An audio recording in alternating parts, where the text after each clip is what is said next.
tonight's project, put this in there. Valve cover gasket time on the normally aspirated Fiat 500.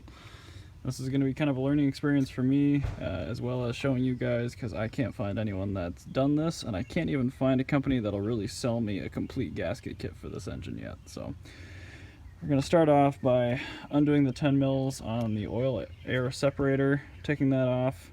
I'll show you how to take the clips off of the ignition coils, because you're going to have to take those off.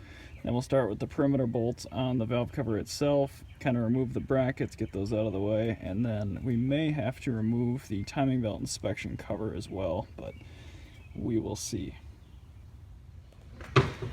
Okay, the oil air separator is off. Just pull the hose off of this, pull this hose off the top,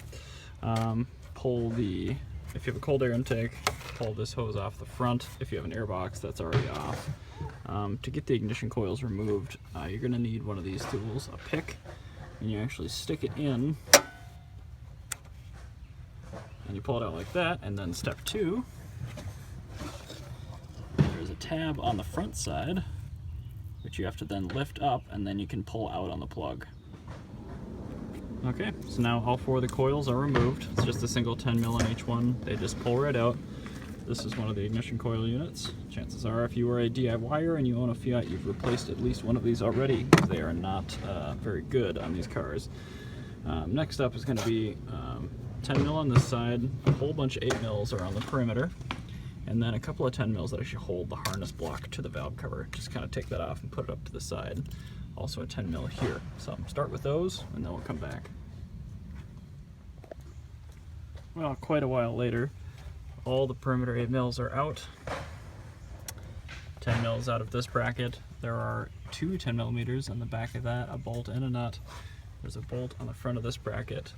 There's a 10 mil in the timing side cover there. There's one on the front of the side cover there. You can see oil starting to come out of my valve cover now, because almost all the bolts are out of it. Actually, I think all of the bolts are out of it now. But what I'm struggling with is I'm pretty sure this has to lift off of the spark tubes, and this is keeping it down. So I think a combination of lifting up and pulling out is required, but I may end up cutting this off of my intake. So the valve cover is off the car. However, I have to go ahead and sort of give a negative shout out to Fiat on this one. I had to cut this tab off my intake manifold to get the valve cover off. Now that's just fine to do if this is your car. If it's a customer car, you probably can't do that. That tab doesn't really serve any purpose as far as I can tell. But yeah, basically once you've done all the perimeter bolts, like we went over before, that bolt there, you don't actually need to undo the one down there.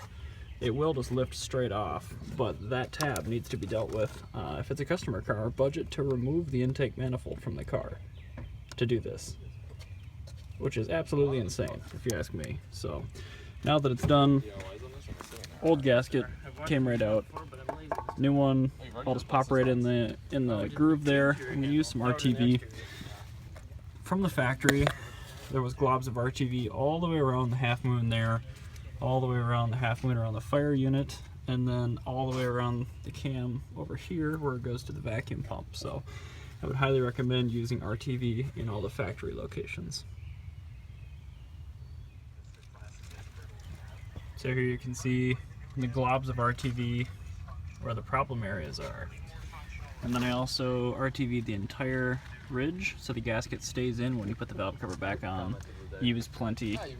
Use plenty so it doesn't leak. Trust me. So now it's just time to carefully set it back on there, and you should be good to go. So there it's on. You can see some excess RTV.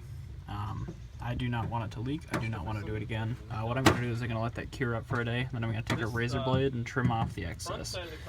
And yeah, kind of go from there. But it went together pretty easily, again, with that tab removed. Just put it together how I showed you to take it apart, and you should be good to go. I wish there was a better way to do this job, but unfortunately I just don't think there is. Well, now it's dark outside, but we're done.